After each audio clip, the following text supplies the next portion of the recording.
wabarakatuh. Selamat pagi dan salam sejahtera buat kita semuanya. Pemirsa Star News TV di mana saya berada. Senang sekali pada kesempatan berbahagia ini kita kembali bersua dalam sebuah perbincangan dialog. Kali ini saya kedatangan tamu yang ganteng. Dia adalah putra Kaltara dan juga merupakan alumni Universitas Kalimantan Utara yang berada di Tanjung Selor ini. Dan saat ini dia berkecimpung di PMII. Yakni Pergerakan Mahasiswa Islam Indonesia, dan ini merupakan fondamen daripada generasi muda untuk memperjuangkan tentang hal-hal sosial kemasyarakatan bahkan sampai ke pemerintah. Dan bagaimana perbincangan kita pada pagi hari ini, apa yang akan kita ambil temanya, yakni menyangkut masalah keberagaman pemuda atau generasi muda di Kalimantan Utara itu membuat sesuatu yang positif di sosial masyarakat. Baik, langsung saja kita bertatapan dan berdialog dengan saudara atau Bung, ya, Bung sahabat Hilu Pangestu. Assalamualaikum. Waalaikumsalam warahmatullahi. Disapa Hilu ya? Hilu bang. Hilu, Ya. Hilu, bukan Pilu ya? Kalau pilu sedih. Pilu sedih ya. Ya pemirsa, kalau kita berbicara sama generasi muda itu semangat, ya, kemudian cepat, tepat, dan tanggap. Apakah secepat dan setanggap intelektual dari generasi muda ini yang merupakan alumni dari Universitas Kaltara? Kita langsung aja berbincang dengan sahabat Hilu Pangestu. Mas Hilu, Siap. Mas Hilu, bisa dijelaskan nggak tentang masalah keberagaman dulu? Menurut Anda seperti apa itu, khususnya untuk generasi muda? Jadi bicara soal keberagaman memang saat ini menjadi satu hal yang terus kita gelorakan, semangat keberagaman itu. Karena melihat juga bahwa Kaltara ini merupakan daerah yang sangat heterogen ya menurut saya. Karena bukan hanya ada 3 suku, Bulungan, Tidung, Dayak, tapi juga beraneka ragam suku yang ada di Kaltara. Itu menjadi PR bersama, apakah ini dapat kita kelola dengan baik keberagaman ini atau tidak. Kalau sejauh ini apa yang Anda lihat, fenomena apa yang dikhawatirkan dari generasi muda atau suku-suku agama dan ada yang di khususnya di Kaltara ini? Baik. Yang pertama, pengaruh era digital itu sangat mempengaruhi pergaulan anak-anak muda di Kaltara. Dalam hal ini adanya isu-isu yang liar berkembang di media sosial itu menjadi tantangan kita. Kemudian bagaimana anak-anak muda juga untuk mewarnai bingkai moderasi yang ada di Kaltara, maka kita harus menggali potensi diri kita, baik itu di dalam komunitas agama, dalam komunitas suku, maupun dalam komunitas-komunitas yang dapat mendongkrak potensi anak muda. Dan itu membuka wawasan pemuda, membuka literatur pemuda dalam melihat keberagaman. Yeah. Sehingga kita dapat melihat potensi apa nanti, misalkan anak-anak pedalaman yang notabene-nya adalah anak-anak muda yang hidup di pesisir sungai. Ya kan? Mereka juga punya potensi untuk mengembangkan, misalkan nih hari ini kita banyak melihat lomba dayung, perahu. Anak-anak hulu sana punya potensi dan bakat itu, sehingga penting adanya master plan atau rencana besar untuk anak-anak hulu sungai misalkan. Melihat anak-anak di sekitaran pesisir pantai juga punya potensi. Nah itu juga penting kita kembangkan, sehingga dari keberagaman tersebut maka akan lahir ikatan emosional bahwa kita ada pemuda Kaltara, dan itu akan mengikat kita sebagai pemuda yang paham tentang moderasi. Saya tertarik dengan media sosial, dan kalau kita berbicara hulu ini kan bertolak belakang ya. Hulu kan ini cenderung dengan pedalaman yang teknologi, jangankan media sosial, mungkin listrik aja sama telepon jarang-jarang masuk situ ya. Jadi masyarakat generasi muda terutama mungkin hanya bermain di hutan atau di kebun dan seterusnya, atau di sungai.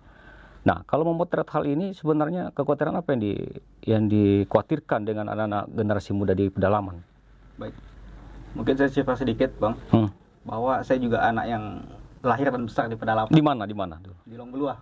Longbelua itu di mana? Longbelua itu Kecamatan Tanjung Palas Barat. Barat. Ya. Itu komunitas apa itu sukunya? Sorry. Suku di sana, jadi saya cerita sedikit bahwa Bayangkara itu di tahun 70-an. Bayangkara. Bayangkara dikatakan. Oh, Bayangkara. Oke. Saya biasa bilang Bayangkara, tapi nama aslinya Long Blua, Pak. Oh, Bayangkara itu Long Blua. Ada sejarahnya juga. Oke, Bayangkara. ya terus gimana? Jadi tahun 70-an, Long Blua di Kecamatan Tanjung Valas Barat itu merupakan perusahaan kayu terbesar kedua Oke. se-Asia Tenggara. Oh, apa nama perusahaannya? Itu ada sumber emas. Oh ya. Oh, pokoknya waktu zaman tebang tumbas ini, tumbang itu 70-an ya. Kemudian di sana masuklah berbagai macam keluarga kita dari pulau yang lain, ya kan? Dari berbagai etnis. Ya, etnis. Sehingga hari ini di sana juga heterogen, Pak. 50-50. Tapi sorry, dulu itu sebenarnya penduduk aslinya Dayak. Dayak. Oke, terus. Ya. Nah, kemudian besarlah itu perusahaan. Dan kenapa dikatakan Bayangkara? Oke. Karena waktu itu banyak pengamanan masuk, Pak. Dari kepolisian. Aparat ya. Aparat. Sehingga orang-orang lokal itu melihat Bayangkara kan di bajunya. Oh. Jadi ini dibilang Bayangkara lah nih. Pengamanan kenapa waktu itu? Karena itu perusahaan yang Diamankan ya. luas, besar, dan banyak. Oh, dikontrak sama perusahaan maksudnya. Dikontrak perusahaan untuk dijaga ya. Nah, kemudian di sana itu karena namanya perusahaan besar, Pak. Jadi banyak permasalahan sosial, budaya yang ada di sana. Nah, dan kemudian di tahun 70 di sana tuh sudah ada bis yang tingkat 2, Pak. Oh ya? Ya. Tahun 70? Ya. Lebih modern di pedalaman daripada waktu itu ya? Waktu itu. Mungkin Tanjung Selor waktu itu kalah masih ya? Masih hutan. Oh, hutan ya. Kemudian banyak juga ada rumah sakit, bandara. Ya. Oh. Nah, kalau melihat lagi pergaulan hari ini di hulu sungai, bahwa memang kendala kita salah satunya adalah jaringan. Tetapi itu tidak menjadi batasan kita untuk belajar. Bahwa seperti kita yang sudah kuliah nih, Pak, di luar. Iya. Kita berprinsip bagaimana untuk bisa mengabdi kembali di kampung ketika kita kembali. Ya, jadi kita menjadi filter lah dari beberapa pengaruh-pengaruh dari luar, dan kita buka ruang-ruang untuk belajar dengan adik-adik. Ya, kembali ke tadi ke anak pedalaman. Potensi kekhawatiran apa yang dikhawatirkan itu di saat medsos atau teknologi juga mungkin tidak seperti sekarang yang ada di Tanjung Selor ini. Ya. Yang pertama saya lihat pengaruh dari pergaulan, Pak. Ada beranggapan orang atau stigma orang seperti misalkan minum. Iya. Ya kan? Minum, mohon maaf, tanda kutip ya, miras. Nah, itu dikatakan budaya. Ini kan tantangannya, Pak. Karena ada beberapa hal yang tidak tuntas di dalam hal bacaan kita terkait dengan budaya tersebut. Jadi sebagian orang mengatakan itu budaya, dan itu yang menjadi tantangan kita. Belum lagi obat-obatan. Itu sudah mulai meracuni anak-anak muda di hulu sungai. Itu udah sampai ke situ ya? Udah sampai. Tadi budaya itu mungkin budaya tapi ada batasannya mungkin ya, terukur ya. Tapi kalau yang terjadi di sana malah menjadi budaya yang negatif ya. Ketika kita jadi negatif ya itulah yang pertama menjadi tantangan kita di generasi muda. Itu di tahun-tahun berapa itu? Minum miras dengan narkoba itu mulai merambah masuk itu? Ya, berapa tahun terakhir atau gimana? Kalau miras kan kita punya tuh, Pak, yang khas tuh kan. Ya. Ciu bahasanya. Ciu itu ya. Nah, tapi kalau di sana bukan hanya ciu aja yang masuk tuh. Kalau ciu kan memang lokal. Iya. Ada beberapa juga minuman dari luar yang memang dimasukkan ke sana untuk dikonsumsi anak-anak muda. Oke. Saya mau berbicara fokus ke masalah budaya miras tadi itu sama obat-obatan itu. Apa kaitannya dengan kerawanan generasi muda dengan obat-obatan dan miras ini kira-kira? Baik, kalau menurut ilmu kesehatan kan miras ini mengurangi tingkat kesadaran. Oke. Kemudian saraf kita juga terganggu nih. Apalagi anak-anak muda yang memang notabene-nya masih berkembang secara masih mencari jati diri. Motorik, ya. Kemudian belum lagi pencarian jati dirinya. Dan ini sangat rawan terhadap perkembangan anak-anak muda. Sehingga saya seringkali diskusi dengan teman-teman pemuda. Maka penting ketika kita membuat nih role anak-anak muda atau master plan-nya nih, rencana besarnya anak-anak muda di Kaltara. Jadi saya bilang, misalkan anak-anak pemuda di hulu sungai, kita harus mapping nih.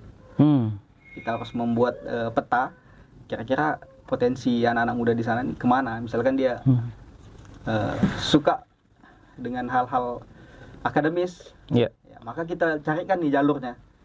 Dia harus kuliah misalkan kayak gitu. Atau suka yang wirausaha, kita bukakan jalurnya dengan kolaborasi dengan teman-teman pemuda yang lain.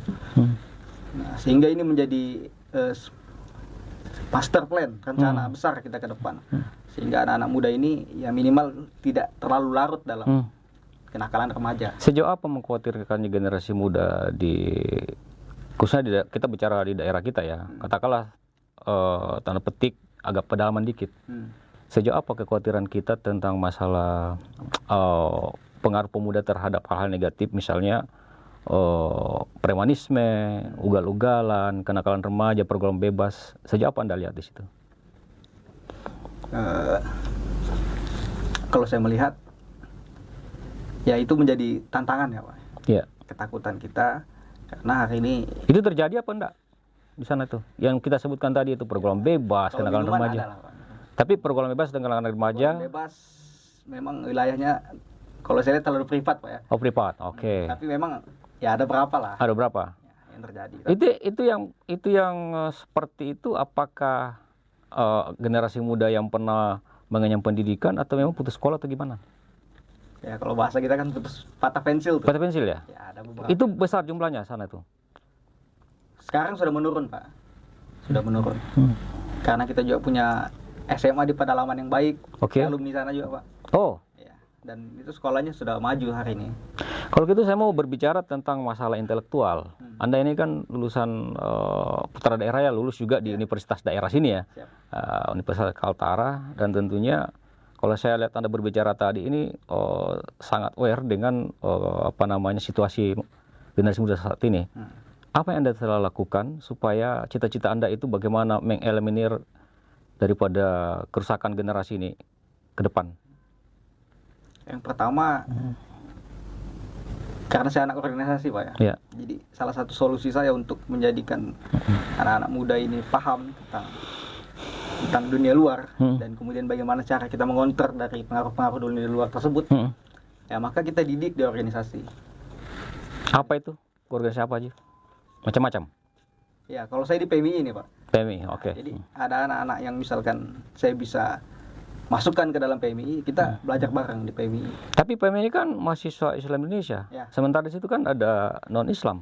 Jadi sebenarnya pergerakan mahasiswa Islam Indonesia ini kan memang kita tak bisa lepas dari secara kultural Pak. Kita mengikuti Nahdlatul Ulama, NU. Nah, kemudian NU itu mengusung Islam yang moderat. Nah, kemudian bagaimana PMI juga menjadi wadah yang moderat di tengah-tengah anak muda. Kita tidak lagi melihat dia suku apa atau agama apa. Tetapi bagaimana dengan generasi itu sendiri yang katakanlah non-Muslim? Apakah mudah melebur atau mungkin ada sifat apatis atau gimana? Kalau anak muda di mana? Yang di sana, yang katakanlah kita berbicara di lingkungan tempat tinggal kita di kampung sana. Karena kita terbiasa dengan pola heterogen tadi, kita majemuk di sana. Ya. Sehingga anak-anak muda di sana juga menerima nih Pak. Walaupun saya organisasi PMI misalnya, kemudian teman-teman yang tidak melanjutkan perkuliahan, ya kita tetap bisa sharing, tetap bisa membaur, kita melebur dalam satu ikatan emosional tadi bahwa kita pemuda dari hulu sungai. Kalau kita berbicara katakanlah pendatang, oke lah kita mungkin agak sedikit masuk tentang masalah katakanlah kita perbumi di kampung kita, di kampung Anda itu.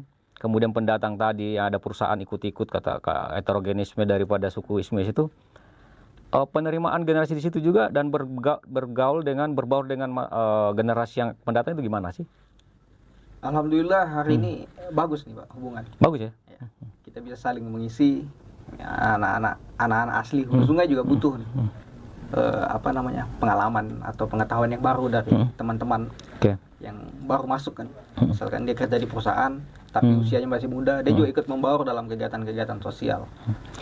Di antara deretan kekhawatiran dengan generasi muda, katakanlah tadi program bebas, miras, ya, kenakalan remaja, apa yang lebih sangat mengkhawatirkan kalau bicara pedalaman, jangan usah pada pelajar kota ya, di pedalaman aja kita cerita. Nanti kita baru masuk ke kota. Apa yang mengkhawatirkan di sana? Yang paling mengkhawatirkan itu narkotika. Narkotika. Jenis apa yang banyak mas itu? Kalau jenis saya kurang paham nih. Oke, kalau gitu kita bicara kira-kira apa yang menyebabkan sehingga kok mudah sekali masuk narkoba di lingkungan anak-anak muda pedalaman itu? Yang pertama minimnya tadi Pak. Minimnya yang pertama minim wawasan. Kan ada aparat di situ, ada polsek segala macam. Gimana peran Wawasan sertanya? terkait ini apa namanya? Apa sih sebenarnya fungsi misalkan dari obat-obatan? Nah lemahnya di situ Pak. Terkait literasi kita tentang itu anak-anak muda di sana. Tapi kan ini kalau tidak ada yang bawa masuk, tidak ada pemicu, anak-anak pedalaman mana tahu dong yang masalah gituan. Atau yang dari kota, anak pedalaman yang dari kota mungkin kuliah apa segala macam, kok calon-calon intelektual masuk ke situ malah membawa racun itu kira-kira gitu. Ada potensi seperti itu. Hari ini saya pastikan kalau teman-teman yang kuliah itu tidak akan membawa pengaruh terkait obat-obatan. Oke. Karena ini luas Pak pergaulan kita, misalkan dari dunia pekerjaan nih, orang yang kerja masuk, oknum lah bisa dikatakan. Oke. Coba mengenalkan itu. Ya, apalagi Kaltara, khususnya di pedalaman ini kan banyak sangat banyak potensi-potensi alam misalkan kayak gitu. Sangat banyak sumber daya alam yang dapat kita kelola. Nah dan ini menjadi pemicu untuk orang masuk Pak. Berbondong-bondong. Kita nggak tahu apa yang dibawa kan. Iya. Misalnya kayak gitu. Tapi yang jelas faktanya ada yang seperti itu. Oke. Kita masuk ke kota sedikit, kita ketahui kan pernah terjadi ya, tanda petik kesukuan ya. Kesukuan terjadi Tarakan misalnya, ada konflik sedikit ya antar suku itu. Betul. Kemudian kan tidak sedikit anak generasi muda yang masuk situ, bahkan ada korban gitu ya. Nah, peranan Anda sebagai intelektual supaya ini jangan terulang kembali, kisah kelam ini jangan terulang kembali, kira-kira apa yang harus dilakukan oleh generasi muda? Yang pertama, kita harus ini Pak.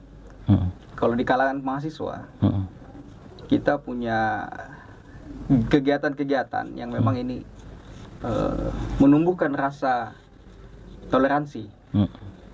Misalkan di PMI sendiri kita membuat kajian rutinan setiap malam Jumat.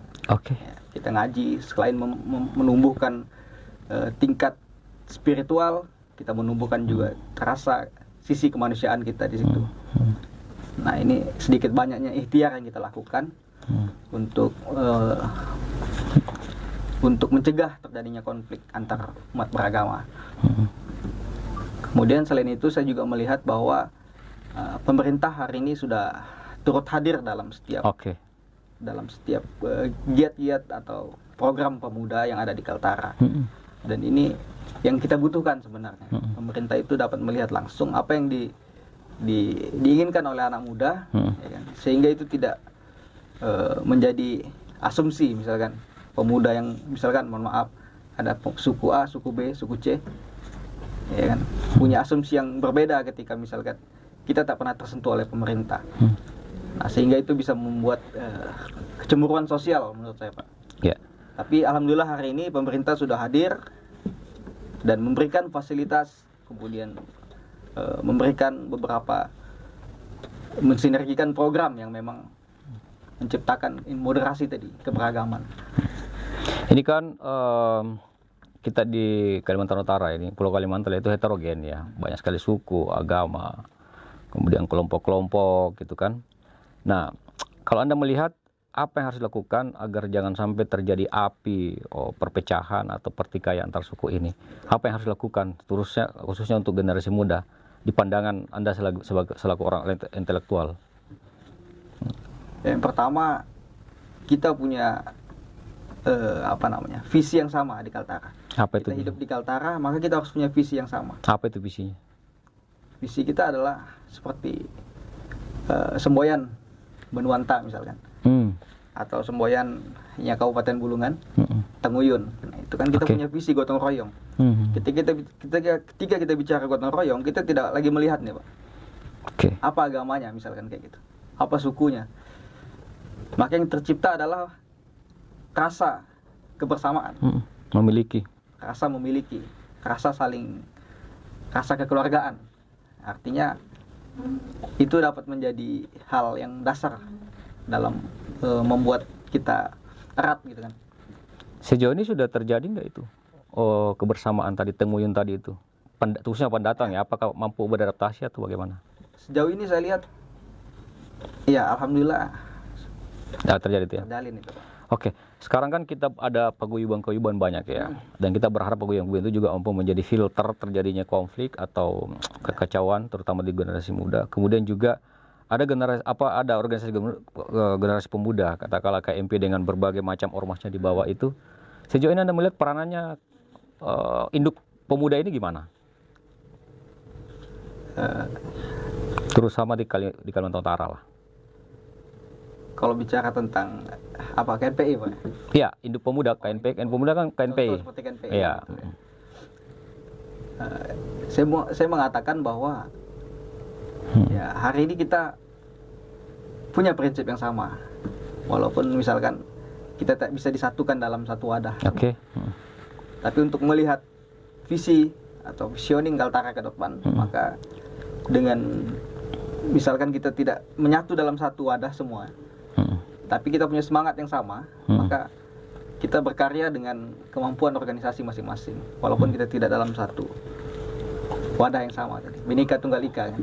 Kalau kita berbicara kinerja, apa yang tadi dilakukan oleh mereka itu? Melihat kacamata Anda kan juga pemuda dong, berhak untuk melihat, memotret, atau memberikan saran. Sejauh ini Ya. bagus Pak, dalam hal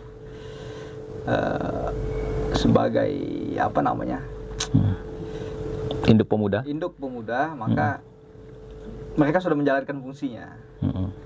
Apa itu misalnya?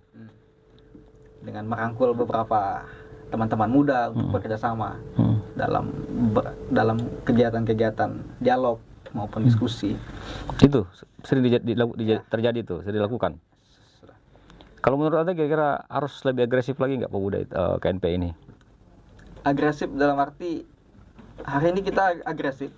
Contoh di jalan itu adalah langkah terakhir menurut saya. Langkah terakhir.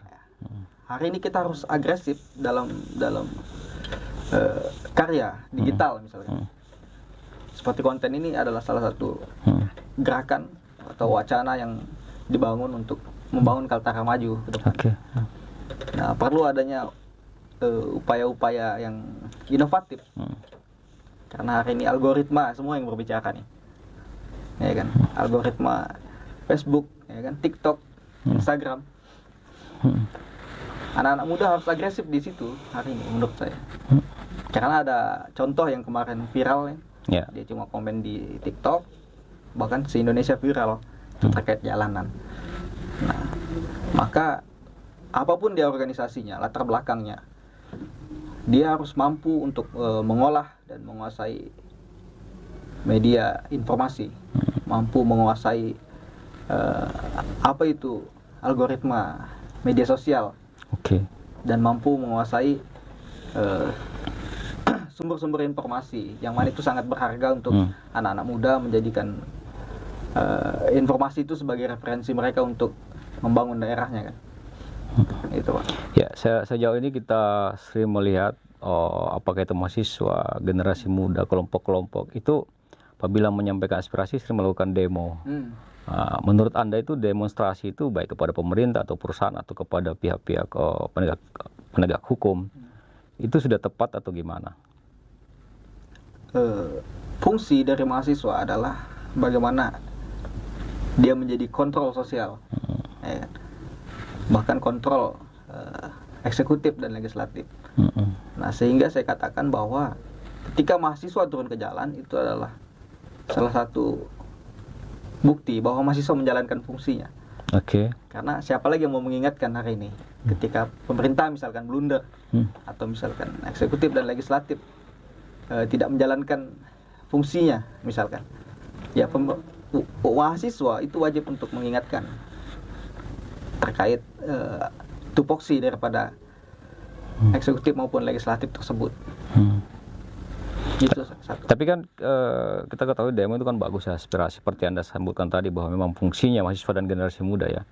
Tapi bagaimana Anda lihat yang anarkis-anarkis itu? Oke. Beberapa aksi memang ada yang melakukan anarkis ya. Tapi kalau menurut saya anarkis itu salah satu bunga, salah satu warna dari aksi demonstrasi. Karena memang untuk mengingatkan seseorang ketika dia tidak mendengar apa yang kita ingatkan, maka sedikit tamparan lah kalau kita bahasanya. Kalau gitu saya mau berbicara bagaimana Anda generasi muda sekaligus juga adalah intelektual putra daerah melihat atau memotret daripada konstelasi pemerintahan yang ada di sini. Apakah sudah ideal atau masih banyak hal-hal yang mungkin menjadi sebuah visi misi yang dulu yang tidak tersalurkan? Sejauh ini saya melihat bahwa masyarakat dan pemerintah itu punya hubungan yang baik ya. Harmonis lah. Harmonis. Birokrasi juga saya pikir hari ini sangat baik. Ya, kita harmonis dalam menjalankan tugas dan kerja-kerja birokrasi untuk mewujudkan visi dan misi bagaimana Kaltara di tahun 2045 misalnya. Ini kan 11 tahun ya. Provinsi Kaltara ini terbentuk sudah masuk 11 tahun. Kalau Anda memotret dari sisi generasi muda dan juga mungkin alumni intelektual salah satu akademisi dari Universitas Kaltara yang merupakan tanggung jawab moral ya sebagai generasi muda, 11 tahun ini sudah ada perkembangan signifikan atau masih standar-standar aja dibanding misalnya kita lihat di provinsi lain, Kalimantan Timur lah terdekat gitu. Bagaimana melihat Anda? Kaltara ini dalam waktu 11 tahun saya pikir sudah melakukan beberapa kerja yang sangat baik. Kaltara mendapatkan banyak sekali prestasi hari ini. Kita lihat. Parameternya apa? Parameternya adalah kita pernah mendapatkan WTP itu kan. Kemudian kita mendapatkan juga beberapa kepercayaan dari pusat untuk mengelola investasi yang ada di Kaltara. Termasuk ke KIHI ya, HIKI. Kemudian belum lagi PLTA KM Tarang misalkan. Nah, ini adalah fondasi yang mana kemudian Kaltara akan menjadi satu provinsi yang sangat penting untuk menopang IKN. Kemudian di daerah pedalaman juga dalam 11 tahun di Longbelua itu Pak, di tempat saya itu di tahun 2015 baru lampunya itu sudah 24 jam. Sekarang sudah ada ya? Sekarang. Tapi waktu itu belum ada Provinsi Kaltara. Itu hanya 11 jam, Pak. Sekarang alhamdulillah sudah 24 jam. Artinya perekonomian masyarakat itu juga bisa satu kesyukuran ya karena sudah terjadi peningkatan. Kalau tentang SDM gimana? SDM baik birokrasinya, SDM birokrasi, kemudian generasi mahasiswa segala macam. Anda melihatnya seperti apa? Kalau bicara SDM, saya agak kritik sedikit nih Pak. Ya. Karena menurut saya ibu kota provinsi Kaltara itu kan Tanjung Selor. Benar. Terkait universitas itu kan belum ada kampus yang negeri. Hanya ada di Tarakan misalkan. Ini unikal ini apa? Bukan negeri? Kita swasta. Swasta. Oh, oke. Nah, kemudian anak-anak dari pedalaman yang ingin kuliah misalkan, anak-anak dari pesisir pantai yang mau kuliah itu tidak kuliah di Tanjung Selor. Sehingga mereka kuliah di luar. Nah, ini dalam hal pendidikan. Yang mana ketika mereka juga misalkan ada kampus negeri di Tanjung Selor, maka misalkan ada anak-anak ngekos ya, ribuan mahasiswa yang masuk, itu membuat perekonomian Tanjung Selor itu bagus. Kita tidak inflasi misalkan. Oh gitu. Dari segi pendidikan maka perekonomian itu juga akan baik. Berarti sumber daya ini, maksudnya inginnya gimana kalau terkait masalah pendidikan, katakanlah universitas tadi itu? Pengennya kita ada kampus negeri di sini. Di Tanjung Selor. Selor. Tapi kan Tarakan kan bagian daripada Kaltara juga. Betul. Rentang waktu yang bermasalah ya, atau jaraknya. Yang kedua, untuk membuat Tanjung Selor maju, maka sebagai ibu kota, Pak, ya, maka kita butuh universitas. Yang mana universitas ini sangat menopang secara SDM maupun SDA nanti untuk 10 tahun ke depan. Hari ini mungkin kita berpikir masih ada universitas di luar, ya kan? Tapi sebenarnya ketika satu provinsi itu mempunyai satu universitas, saya pikir itulah yang akan menopang nanti 20 tahun ke depan SDA dan SDM yang ada di provinsi tersebut. Ketika banyak universitas, maka banyak penelitian-penelitian, banyak uji kelayakan misalkan terkait kebijakan dari pemerintah. Dan itu sangat saling berkaitan, Pak. Mendukung untuk Kaltara lebih maju nanti. Pernah nggak ada saran ke pemerintah untuk terkait masalah universitas ini? Sempat beberapa waktu kita sampaikan itu, Pak. Tapi belum ada pembahasan yang konkret lah. Kenapa? Mungkin terkendala waktu ya. Nanti Kendala rencana kita akan jadwalkan terkait pembicaraan universitas, apakah misalkan nanti IAIN, Iya. kampus Islam, atau misalkan kampus yang mempunyai basis misalkan pertanian di Bulungan, maka kampus pertanian ditingkatkan. Misalkan kampus kayak politeknik pengembangan gitu dan ya. energi, Kayak politeknik gitu ya. di Kepoltek. Apakah kayak gitu nanti modelnya, kita kan belum tahu. Yang penting ada di sini dulu ya. Ya. Oke.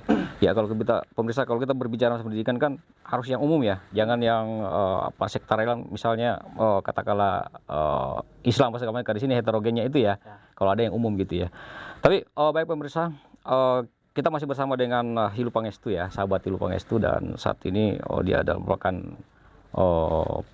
pengurus atau pengurus PMI ya, atau ketua atau ketuanya? Cabang, Pak. Ketua cabang ya, PMI Kaltara.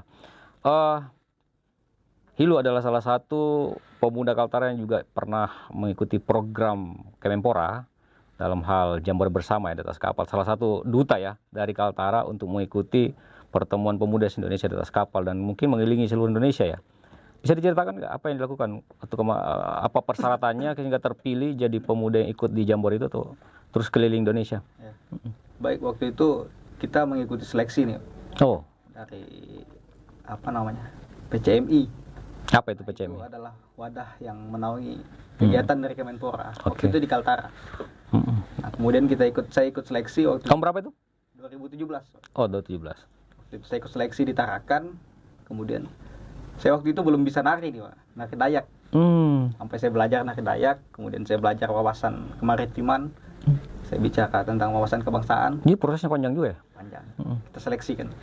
Nah, kemudian ya alhamdulillah terpilih jadi salah satu perwakilan. Waktu itu saingannya berapa dulu? Banyak?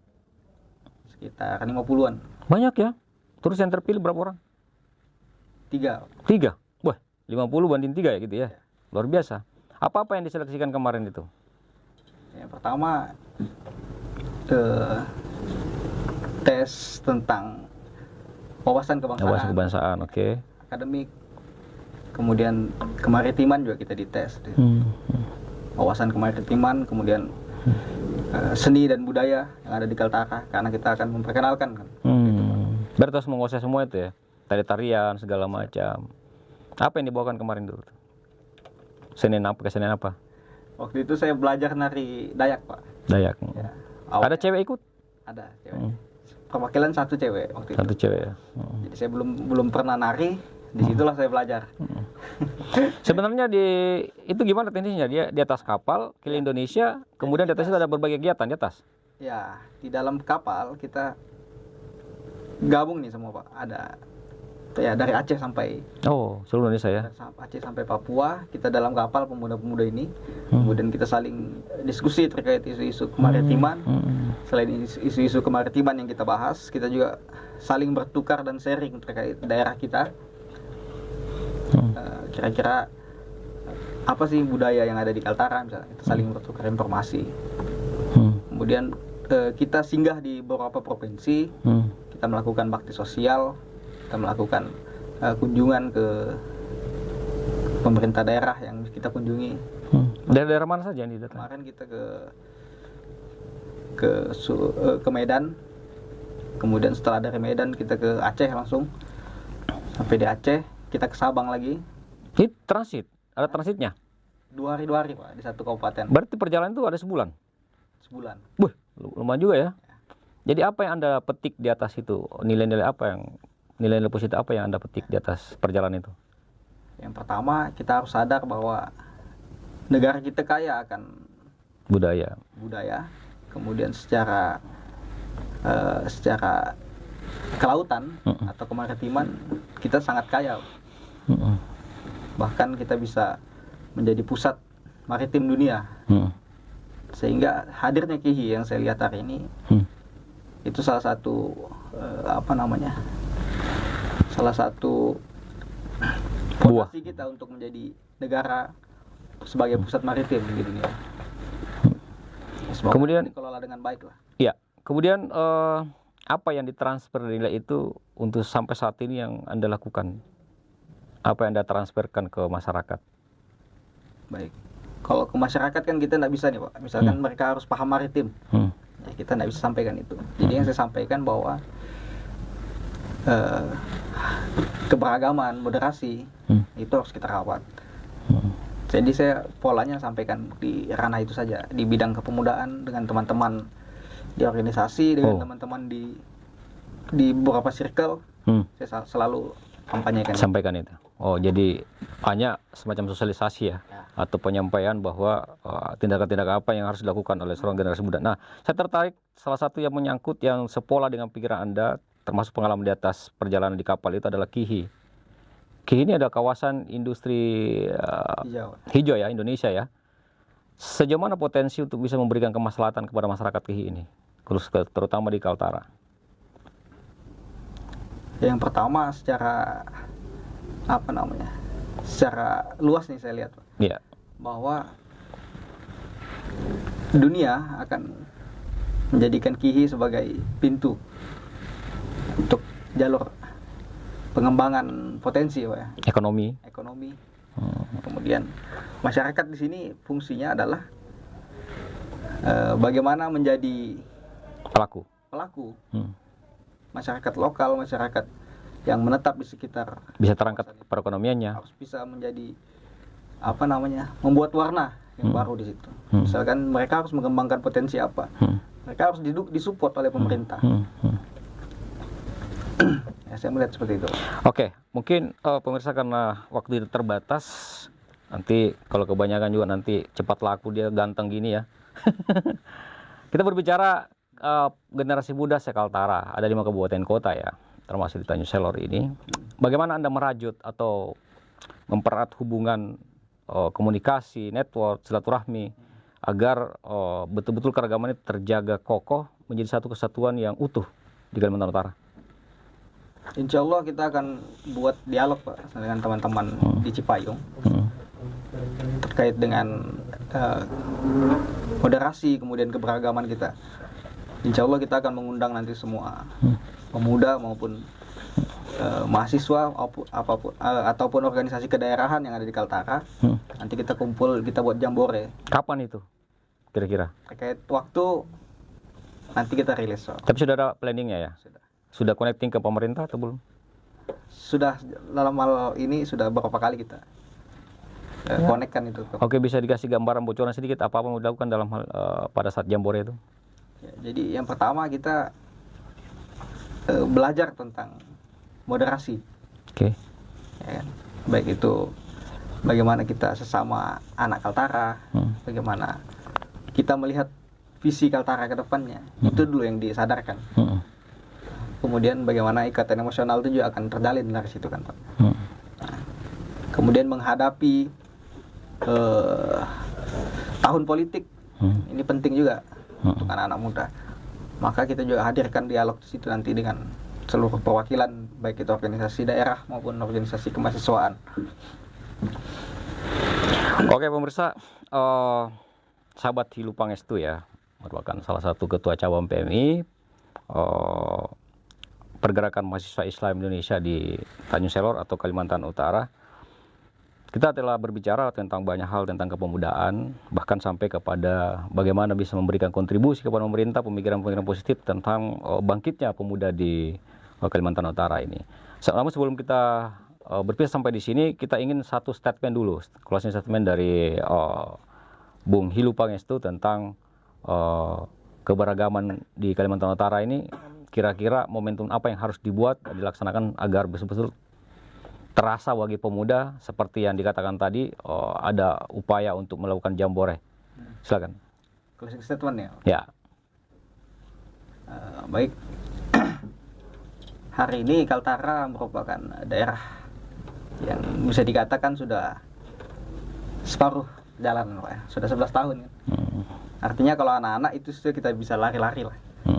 Nah, kemudian bagaimana hari ini pemuda harus mengisi dan mengambil peran supaya kita lebih kencang lagi larinya.